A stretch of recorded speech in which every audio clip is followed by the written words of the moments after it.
congratulations. This is so funny, so much fun. Thank you. But this has been quite a year already for you in terms of the films. Has anybody approached you about the Ryan Reynolds Film Festival yet? Wow, that would be, for me, it would be awful. I don't know, maybe my mom would love that, but I don't know, yeah, that'd be a little too much attention there. How's it feeling? I mean, they got a couple of films coming out this year, with one already, you know, a big one. It's been a good year. I did that little independent film, Wolverine. Yeah, seriously, that Deadpool character who my kids don't stop talking about. Oh, wow, yeah. That was a ball, but yeah, it's definitely been a good year. You know, you don't when you're shooting them, you don't intend for them to be stacked up like that, but that's just sort of the way it worked out. And yeah, it could be a good thing too. So. It is a good thing. It's always a good thing to see you, Ryan. Thank and you. Why did it take so long to get you and Sandra Bullock together? Because I know you guys have been, you know, chums for a while, but boy, do you ever work well together. We loved working together. You know, I think we've been friends for 9 years, and I think, you know, when two friends get together and they decide to do a movie together, that's a great way to just really end that friendship. So, you know, but we had the exact opposite experience. In fact, we were much better friends now than we even were before. So, and I think a lot of that is chemistry. I mean, we had a kind of chemistry that you just can't manufacture or fake, and it's either there or it's not. And right. Thank God we had it, and we exploited the hell out of it, and, you know, I think we had so much fun doing it that we hope to actually be able to do this again. We don't know what movie, but we'll find something. Well, obviously, I mean, you know, you have a great script to work with. You have some great lines, but there's you and there's her, and let's face it, you guys like to go off book. Okay, come on. So, I mean, what was that like, you know, to kind of spar with each other in that way? You know, it felt a lot like we kind of modeled the set after the like something you know find on the Carol Burnett show. Yeah. You know, in a way, it was a lot of times you have like a line in the back of your head that you're kind of waiting to pull out at the last minute just to see if I can crack her.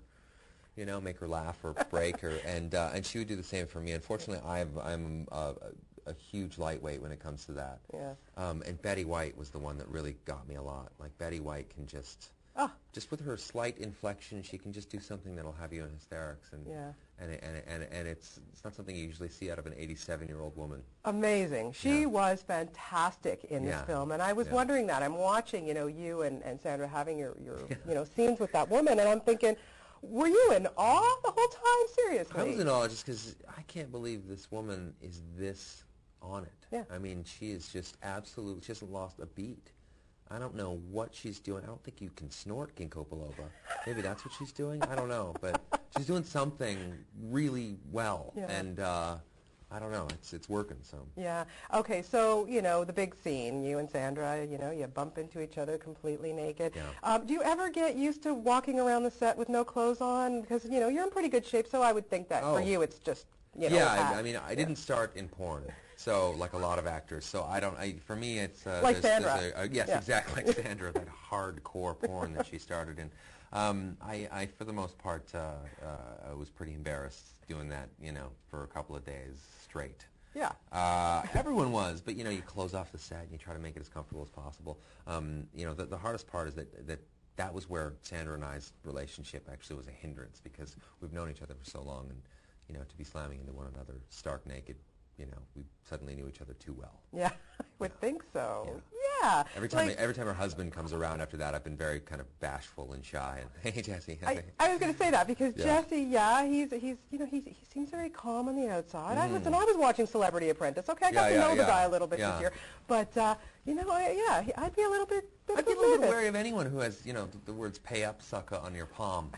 You know, I think that's, you know, that's generally something that I would be wary of. Yeah, you know, he's a great guy, though. I mean, he's just one of those guys that is so unbelievable in person. I mean, he's such an entrepreneur and just a brilliant human being. So you kind of suddenly, it all makes sense why these two are together. Yeah. You know, I have to really commend you, because, boy, do you ever like to mix it up, whether it's comedy or the action stuff or the drama, whatever. Yeah. What really gets you going? What do you, when you get a script, what really, you know, strikes you? I don't know. I think it's look, I've been really lucky to get away with it so far. Oh, please. I'm not, this isn't false humility. I'm really been lucky to kind of, and I think the reason I've been able to get away with doing so many different genres is that I've never had a Titanic or something like, or a Spider-Man or something like that, where you just suddenly, you know, your name is synonymous with one particular character. So, I'm going to try to keep getting away with it as long as I can. Well, there is the rumors of that Deadpool sequel, and you know, it must have been very hard for you to have your mouth kind of shut the whole time, because we know, you know, you kind of like to talk, Ryan. Yeah, I think that the reason the sequel is happening is so they can, you know, release the mouth. But I mean, you know, that was, I think, you know, Fox understood that that's something that people loved about the movie is the fact that this guy was the merc with the mouth is what they call him. He's a guy that can't stop his mouth. So I mean, the idea behind doing a Deadpool spinoff would be to have him, you know, unaffected by, you know, the news in Wolverine, and he would just be his own kind of entity. Last year, a great feat, you ran the New York Marathon. Yeah. Wow. My husband just got accepted, and he's going to be running it this fall. Oh, really? Oh, yeah. He's hardcore. Good for him. Yeah, well, so I would ask you, I didn't tell him I was going to do this, but do you have any advice for my husband, Jeff, on when he gets to New York, how do you handle this marathon? Okay, bring throwaway clothes, because you get out on the Verrazano Bridge at 6 in the morning to start the race, and it is freezing. I mean, it is absolutely freezing cold. So when the race starts, you're actually running over about a foot of clothing. It's like it snowed bad sweatpants. And it's unbelievable. So you definitely want to have something warm on because you're going to get hot while you're running. But it's just an amazing way to see New York. Yeah, I can You go through all 5 boroughs. It's absolutely incredible. It brings out the best in people, except one lady that I met. I met her at the beginning of the race. I met this lady who, she looked over at me, and I don't know what I did to her, but she looked and she said, "Now you know what childbirth's like." What the hell? What did I do to you? Do I owe you money or something? What the? All right, I get it. It's going to be awful. How was your time? That was weird. My time was good.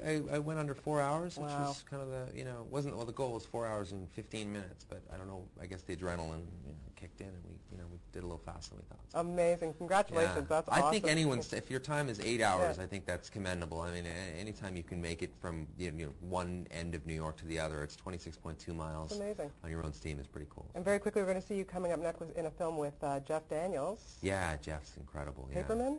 Paperman, yeah. Wow. Will you just tell me very quickly about it? Paperman is a story about, it's kind of a coming of middle-aged comedy. I guess this is how I describe it. About a guy who falls in love with a woman far too young for him, and while he's being counseled by his imaginary superhero that he's had since 2nd grade. Very interesting. That's a weird log line, I know, but that's what it's basically about. Well, if you're in it, I can't wait to see it. It's always a pleasure to talk to you, and best of luck with this. You're so good in this, really. Thank you so much. Great seeing you, Ryan. Thank you.